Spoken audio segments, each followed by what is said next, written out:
북한 경제가 너무 핍박돼 있고 피폐돼 있고 또 삶의 질이 그만큼 떨어져 있기 때문에 공공연하게 김정은 체제에 와서는 장마당들을 허락하고 있죠. 거기에서 지난 시간에 제가 말씀드렸듯이 북한의 장마당에서는 없는 게 없다.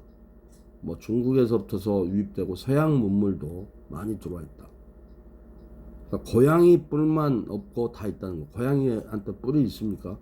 그러니까 지구상에 없는 게 없을 정도로 통용되고 있다는 것이 장마당의 그 현실이에요.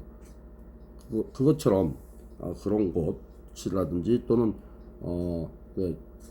북한 장사꾼들을 통해서 몰래 구입하는 이런 비디오들, 북한 그 장사꾼들은 거의 한국 비디오만 본답니다. 근데 이제 이런 것들을 몰래 해야지, 만약 알게 되면 이제 잡혀간다는 얘기죠. 국경 인근에 사는 연선 지방 같은 경우는 중국하고 가깝다 보니까 정말 중국 채널 같은 것도 잘 보이고 한국 방송도 많이 중국을 통해서 볼 수가 있다는 얘기죠. 가을 동화를 봤다는 그런 그 증언들, 이런 것들은 많은 청소년들을 통해서 알 수가 있었습니다. 한국 DVD가 많이 개방되어 있고 중국에서 다 구입되는 그런 현상이라는 얘기입니다. 어른 아이 할 거 없이 한번 보면은 10명씩도 몰래 모여서 본다. 창문 가리고 단속 나오면은 얼른 감추고, 아예 시장 장마당에는 테이프를, 한국 비디오 DVD를 파는 곳이 몰래 파는 곳이 있다는 얘기예요. 몰래 숨겨서 팔기도 하고 빌려주기도 하고 그랬다는 얘기입니다. 재밌는 것들은 사실은 김일성의 생일이 태어난 연도 1912년이에요. 그래서 그 타이타닉 있잖아요. 타이타닉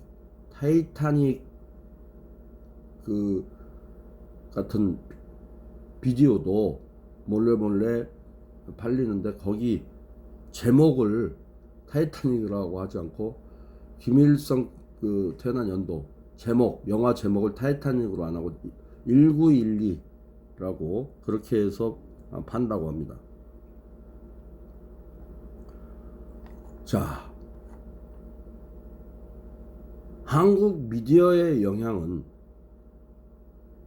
청소년들의 놀이 문화에 유입돼서 북한 청소년들 사이에 많은 사유 모임에서 공유되고 노래와 춤을 따라하는 문화 코드가 유행되기도 한답니다. 현실적으로 많은 위험성이 있기 때문에 한국 미디어에 대해 대놓고 말하거나 토론하지는 못하지만, 다른 나라처럼 이렇게 모여서 팬클럽을 형성해서 동유럽에까지도 우리가 살펴봤듯이 팬덤층이 형성이 되고, 그들이 오히려 한국 기업에서 보조금을 받을 정도로 서로 하기 때문에 서로 앞다투어서 팬덤층을 만들어서 팬클럽을 만들어서 교류하는 그런 모습들을 봤는데, 북한에서는 그렇게까지는 할 수 없다는 얘기예요. 그래서 그럼에도 불구하고 암암리에 또 공공연하게 모방하고 따라하고 확산시키면서 청소년들은 한국 문화의 코드를 공유하고 있었다는 것입니다.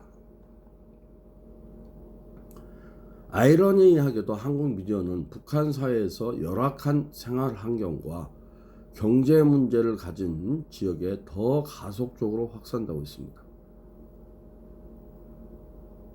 인터뷰에 참여한 청소년들이 진술하고 있듯이 북한의 전력 사정이 좋지 않은 관계로 전파가 강한 한국 방송이나 중국 방송에 월경 현상이 나타나게 되고, 그러니까 경계선을 넘어오는 걸 월경이라고 하죠.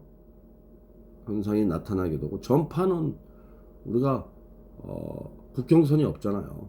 그렇기 때문에 월경 현상이 나타나게 되고, 황해도나 함경북도, 양강도 같은 지역에서는 공중파를 통해서도 한국 방송을 볼 수 있다고 합니다. 오히려 북한의 공중파를 통해서 한국 방송을 몰래 볼 수가 있다는 그런 그 아이러니한 얘기를 하고 있어요. 거기에 북한 미디어 제작의 열악한 기술 환경과 오락거리의 부재는 암 시장을 활성화해서 한국 미디어나 게임의 유통을 더욱 진작하고 있는 것입니다. 기술적, 경제적 문제가 북한 사회에서의 폐쇄성을 유지하고 있지만, 역으로 아래로부터의 개방을 부추기는 동인으로 작용하기도 한다는 것입니다. 경제적으로 어렵고 기술적으로 어렵기 때문에 역설적으로 이러한 한국 미디어에 대한 노출이 아래로부터 개방을 통해서 이렇게 그러한 부추기는 동인으로 작용하고 있다는 거죠. 그 결과 한국 미디어의 영향은 북한 사회에 공공연하게 퍼지고 있습니다. 북한 사회의 개방은 주로 암시장과 불법 교류를 중심으로 해서 아래로부터 이루어지며 급격히 확산되고 있습니다. 청소년들의 진술을 통해서 보면 언더그라운드의 해외 교류는 상당히 진전되었다고 짐작할 수가 있습니다. 아래로부터서야 해외에 대한 미디어 노출 교류는 아주 진전이 되었다는 얘기예요. 아까 살펴봤듯이 최근에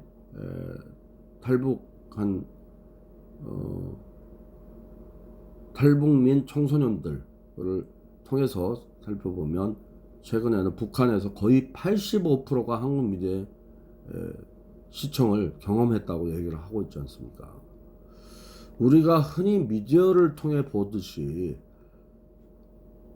배급을 타기 위해서 긴 줄로 늘어선 북한 주민들의 불쌍한 모습과는 차이가 있는 청소년들의 일상생활을 우리가 여기서 살펴볼 수 있다는 겁니다.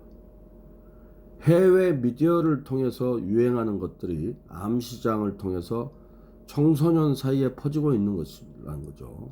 때로는 극도의 위험을 안고 중국을 오가면서 돈을 벌기도 하고, 때로는 부모의 헌신으로 해외 교류의 혜택을 누리면서 그들은 개방된 청소년 문화의 형성을 주도해 가고 있다는 것입니다. 조금 잘 사는 집이라든지 또는 좀 권력층 이런 쪽의 집의 자녀들은, 청소년들은 부모들이 몰래 이렇게 해외 교류 어떤 노출, 미디어 시청 할 수 있는 비디오들을 좀 구입해주는 그런 경향도 없잖아 있다는 얘기죠. 몰래 그렇게 한다는 얘기죠.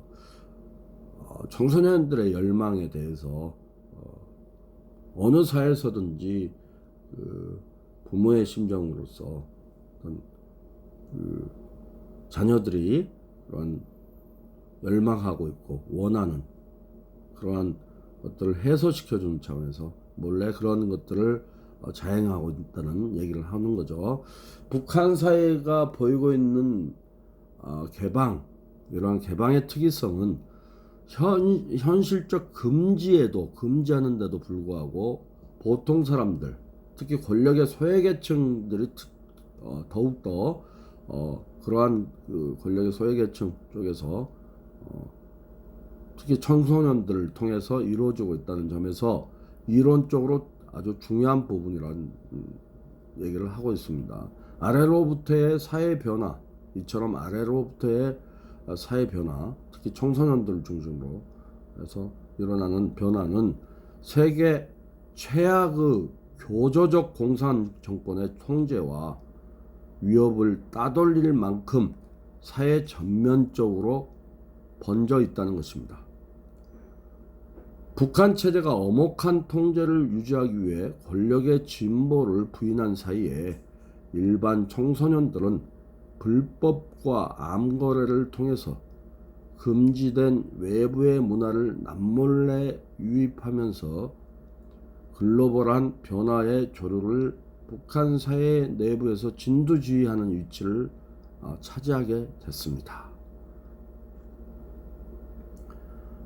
종종 제가 말씀드리지만 독일의 통일 모델을 우리가 살펴보면 이런 아래로부터 특히 청소년들 그리고 전반적으로 점점 퍼져서 그 통합의 물꼬를 터뜨리게 한 문화적 교류, 특히 미디어, 그 중에서도 방송, TV 방송의 어떤 그 동서 교류는 통일을 앞당기는 그러한 중요한 계기가 됐다는 것을 제가 누차 말씀드렸듯이 북한에서의 이러한 변화들이 마치 동독과 소독의 초기 통합되기 전 초기 모습이라고 우리가 봐도 과언이 아니지 않나 그런 생각이 듭니다. 그래서 북한 미디어는 도대체 어떤 정도가 있길래 그들에게 어떤 문화적 저항을 가져왔는지 그런 것들을 잠깐 그들의 말을 통해서 살펴보면요, 북한의 미디어를 통해서 일방적인 사상 교육을 실시하고 있는데 그렇게 전파할수록 청소년들은 이에 대해 반감을 보이게 시작했다는 얘기죠. 문화적 저항에 대안적 방식을 모색하게 됐습니다. 북한은 거의 대부분이 그 사상교육 같은 뉴스에서도 뉴스마저도 어떤 그 교조주의적인 어떤 그런 양상을 띠는 그런 내용으로 펼쳐지고 있죠. 그리고 사상교육들이 너무나 많이 그 소수이기나 하나 드라마라든지 소수이기나 하나 어느 정도의 그 뉴스 외에 다른 프로그램에 있어서도 내용상 사상 교육을 담는 그런 것들이 너무나 많기 때문에 청소년들에게 오히려 반감을 사게 된다는 얘기죠. 그래서 문화적 저항의 대안적 방식을 자연스럽게 모색하게 됐다는 얘기입니다. 금지된 한국 미디어 수용이라는 것은 북한 청소년들의 이렇게 봤을 때 저항 수단의 하나일 수도 있어요. 사상교육으로 일관되어 있는 북한 미디어에 대한 저항적 수단으로서의 한국 미디어 수용을 한다는 얘기죠. 일상적 속에서 미시적으로 도모하는 변화의 담론으로 형성되기도 한다는 얘기입니다. 푸코가 얘기했듯이 거대 담론보다는 아래로부터 군데군데 부분적인 어떤 미시적인 어떤 담론으로 형성돼서 급기야는 우리가 그 어떤 벽을 허물어질 때 벽이 허물어질 때도 조그만 구멍에서 물살이 뚫려서 점점 그 구멍이 커 나가서 그 벽이 결국은 허물어지는 그런 현상을 우리가 알 수가 있죠. 그렇듯이 부분적으로 미시적으로 이렇게 도모하는 변화의 담론적 형성체라는 얘기입니다. 청소년의 미디어 수용에서 우리가 보듯이 북한 미디어에서 계속적으로 보이는 사상 교육과 우상화하는 새로운 세대의 청소년에게 관심 밖의 일로 반감을 계속 일으키고 있었다는 거예요. 북한 청소년들의 한류 미디어 수용은 푸코가 말한 문화적 저항의 징후로 해석할 수 있고, 북한과 같이 억압적 권력이 팽배한 사회에서도 변화의 바람은 아래로부터의 문화적 저항에 기인한다는 흥미로운 사실을 발견할 수가 있었습니다. 북한 청소년들은 그들의 일상 속에서 미시적으로 권력적 저항을 보이며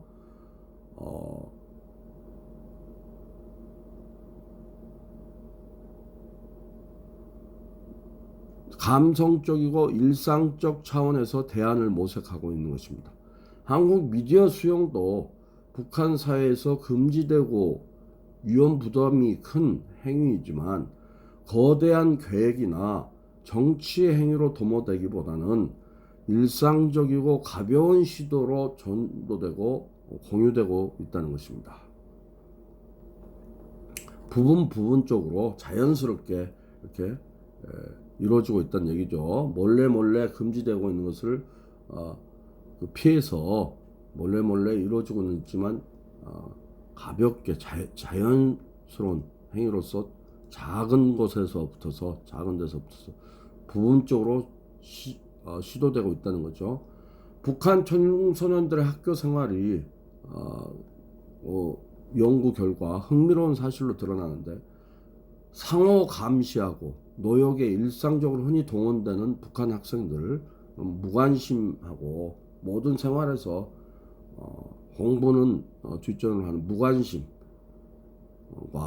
빈둥거림으로 저항을 표현하고 있다는 것입니다.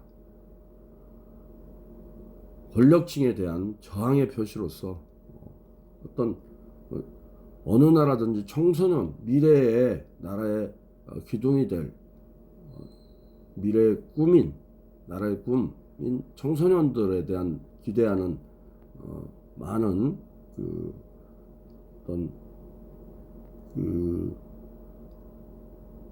장년 세대, 아버지 세대, 부모님 세대가 당연히 어느 나라든 있어야함에도 불구하고 이 북한에서는 그러한 것들을 청소년들이 거의 기대를 할 수가 없어서 오히려 어른들로 하여금, 권력층으로 하여금 빈둥거림으로 이렇게 일관을 해서 더 어떤 저항을 하는 모습으로 표현하고 있다는 얘기죠. 자, 그래서 이러한 것들이 바로 푸코가 말한 현실을 변화시키는 동인의 핵심이 되는 거고, 권력의 고정관념을 깨고 전복하는 유일한 길이 된다는 것입니다. 푸코가 보기에 권력의 경쟁적 대체나 체제 전복을 기획하는 혁명이라는 것은 권력의 재생산을 낳을 뿐이고, 무슨 얘기냐면 우리가 모여서 집단으로 혁명을 일으키고 아래로부터서의 어느 나라든 중국의 개방 때도 우리가 살펴보면 천안문 사태도 있지만 어떤 모여서 집단으로 저항하거나 이런 모습들이 많이 보이죠. 북한에서는 힘든 사실이에요. 푸코는 오히려 그러한 것들은 그렇게 해서 혁명을 일으켜서 깨트린 사회 구조는 다시 또 다른 권력의 재생산을 낳을 뿐이라는 얘기입니다. 가끔 제가 말씀드립니다만, 마르크스주의의 기반이 된 헤겔의 사상, 변증법이죠. 정반합 이론이잖아요. 잘 아시다시피 어떠한 권력이 있으면, 정이라는 권력이 있으면 그 정에 대항하는 반대 세력이 반드시 있고, 그 반대 세력과 혁명을 통해서 반대 세력과 그 기존의 정 세력이 일정한 합의점을 가져서 합치된 사회가 또 다른 정을 낳고 또 다른 반대 세력을 양산하게 된다. 그런 것처럼 권력의 재생산을 낳을 뿐이지 근본적으로 변화를 이루기는 어렵다는 겁니다. 그래서 오히려 일상적이고 습관적인 행위들 속에서 의미 있는 변화의 뿌리가 자라날 수 있고, 이것이 푸코가 얘기한 장기적이고 미시적인 저항에 우리가 주목하는 이유가 되는 것입니다. 북한 사회 전반에 만연한 부정부패와 관료주의적인 현상은 이미 아래로부터는 북한 사회가 와해되고 있다는 것을 말해주고 있습니다. 개인적 필요가 있다면 매수와 뇌물로 권력과 통제의 망을 쉽게 피해갈 수 있다는 것이 청소년들이 일상에서 체득한 북한의 현실이라는 얘기입니다. 그래서 매수하고 뇌물 주고 해서 몰래 이렇게 한국 미디어나 서양 미디어 문물을 받아들이고 있다는 얘기예요. 그 감시층인 사람들도 워낙 그 북한 경제가 악화되어 있기 때문에 그들도 어느 정도의 그 뇌물이라든지 이런 것들을 통해서 모르게 남모르게 이렇게 몰래 용인하고 있다는 것이죠. 이러한 상황에서 북한에서 한국 미디어 시청은 감옥에 갈 정도로 극심한 위험 부담은 있지만 이미 억압적 권력이 극대화된 사회에서 일반인들에게 위협하고 공포를 주는 것은 이미 통제의 힘을 잃어가고 있다는 것입니다. 북한 사회 권력의 아래로부터의 와해는 이제 변화의 때가 이루어졌음을 알려주고 있다는 것입니다. 워낙에 오랜 기간 동안 감시하고 통제하고 이런 억압적 권력들이 만연되어 있기 때문에 몸에 배어 있기 때문에 별다른 그런 이제 느낌을 받지를 못한다는 거죠. 일상화되어 있다는 얘기죠. 이런 극대화된 억압적 권력 사회에서는 유혹과 공포 이런 것들이 이런 통제의 힘이 별로 그렇게 효과적이지 않다는 얘기예요. 몸에 배어 있다는 얘기죠. 그래서 이러한 것들이 오히려 북한 사회 권력이 아래로부터 와해되고 있다는, 그래서 변화의 때가 점점 가까워지고 있다는 것을 알려주고 있다는 얘기입니다. 북한의 한류, 이것이 다시 이데올로기 문화 권력으로 떠오르고 있다는 얘기입니다. 북한 사회의 경제적, 사회적 권력의 틈에서 청소년들은 자체 문화 공간을 향유하고 놀이 문화를 꽃피우고 있지만 사회에 만연한 다양한 폭력과 방임은 일상의 부담으로 다가오고 있습니다. 이때 미디어는 현실에서 도피할 수 있는 환상으로 다가오고 이 미디어를 시청하는 수용자는 이를 통해서 현실의 문제를 해결하고자 합니다. 다시 말해서 어떤 북한 사회에서 만연해 있는 폭력이라든지 그로 인해서 어떤 통제에 대한 방임, 될 대로 되라는 식의 어떤 이런 것들의 현상은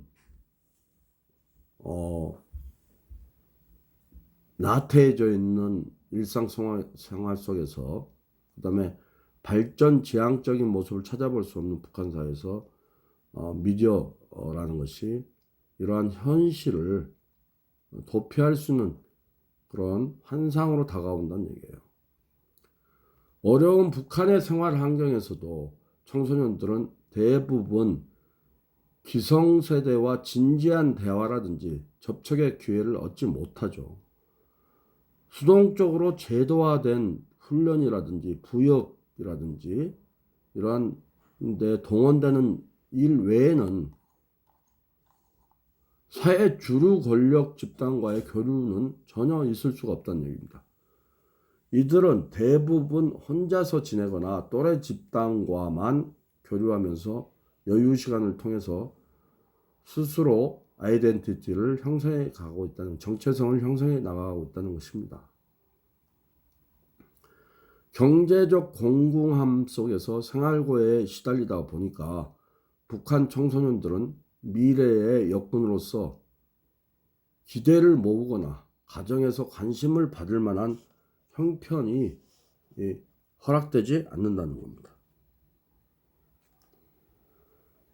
그래서 이와 같은 현실적 공공함 속에서 미디어는 현실의 문제를 해결하고 대안적 삶을 꿈꾸게 하는 수단으로 손쉽게 다가온다는 얘기죠. 한국 미디어를 보는 것이 북한 청소년들에게는 일상의 낙이 돼버렸고, 이런 상황에서 이국적 정서와 발전된 환경을 선보이는 한국에 대해 판타지를 갖게 되는 것도 자연스러운 수순으로 보인다는 얘기입니다. 그래서 이미 남한에는 거지들만 살고 있다. 남한은 너무 못 살고, 남한은 세계에서 가장 최악의 경제상, 이런 것들을 사상 교육을 통해서 꾸준히 해온 북한에서도 이제는 청소년들이 미디어 영상을 통해서 한국의 현실을 볼 수밖에 없는, 접할 수밖에 없는 상황 속에서 자연스럽게 한국에 대해서 판타지를 갖게 되고, 권력층, 북한 내부의 권력층에 대한 어떤 저항, 그 다음에 그러한 거짓말이라든지 그러한 사상교육, 이런 것들에 대한 거부감, 그 다음에 저항, 이런 것들로 나타나는 그런 양상을 보일 수밖에 없다는 얘기죠. 그래서 어떤 학생들은 청소년들은 중국을 왔다 갔다 안방 드나들시 했다고 하는 친구들도 있고, 어머니 아버지가 중국에 계신 경우도 있고, 할머니 할아버지 돈 갖다 드리려고 해서 두만강 넘어서 왔다 갔다 했다는 얘기입니다. 목숨 걸고 다니는 거죠. 목숨을 걸고 다니지만 돈 좀 있으니 얘들하고 옷도 사서 입고 술도 마시고, 노는 거는 남한처럼 그렇게 얘들하고 비슷하게 논다. 공부에는 집착이 없지만 노는 데는 어떤 학생들은 북한을 수시로 왕래하면서 거기에 거주하고 있는 부모님하고 이게 돈을 받아서 할머니 할아버지에게 갖다 드리고, 그런 것도 그런 현상도 있다는 얘기죠. 주변에 외국 갔다 오신 분들도 많이 생겼고, 몰래 올 때마다 옷 같은 것도 살고 가져와서 팔고, 예쁜 액세서리 같은 거 있으면 갖다 달라고 하기도 하고, 그냥 시장에 가면은 없는 게 없다는 얘기예요. 외국에서 비싸게 사갖고 와가지고 비싸게 사고서 와서, 싸게 사갖고 와가지고 북한 내부에 비싸게 이렇게 내서 파는 그런 것들이 비일비재하다는 얘기입니다. 어떨 때는 스키니 바지, 그 다음에 착 달라붙는 그런 옷, 일자 바지, 이런 것들 부모님들에게 외국을 자주 왔다 갔다 하는 분들에게 사다 달라고 하기도 하고 그랬다는 얘기예요. 연선에, 중국에 아주 가까이 붙어 있는 연선 지방에서는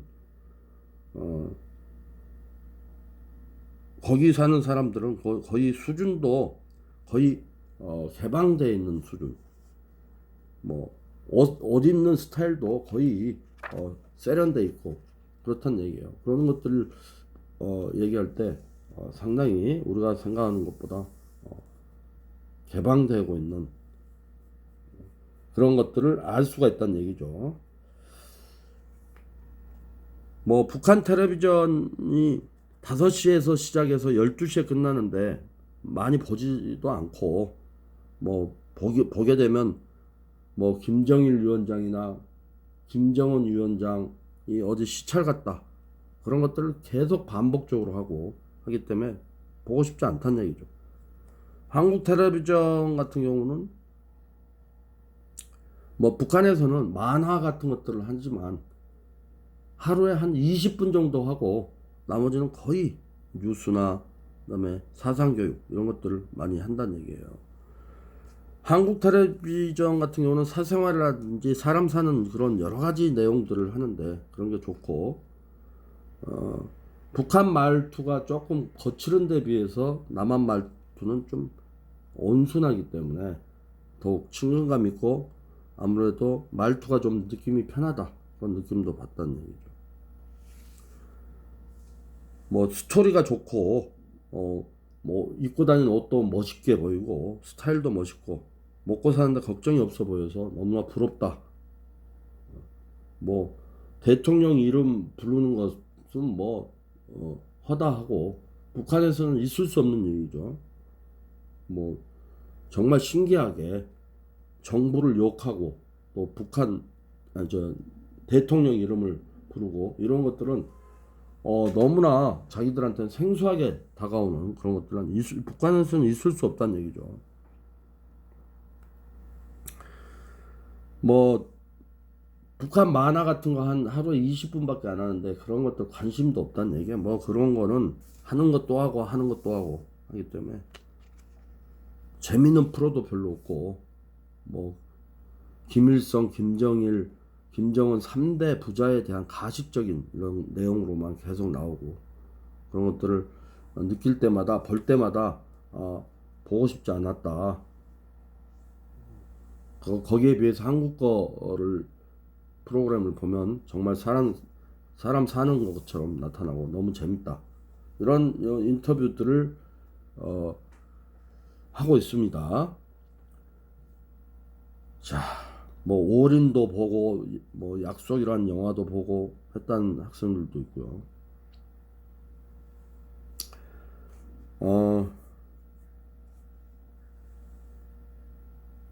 하여튼 북한 것은 재미가 없고 관심이 안 가는 반면에 남한 것은 호기심이 많고 흥미롭다는 반응, 이런 것들이 거의 인터뷰의 줄을 이루고 있는 내용들입니다.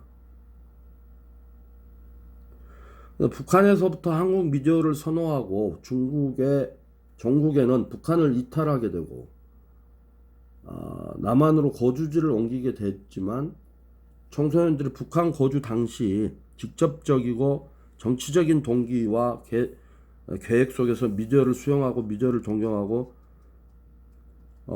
한국을 동경한다든지 이런 것들은 보이지 않는다는 얘기예요. 그런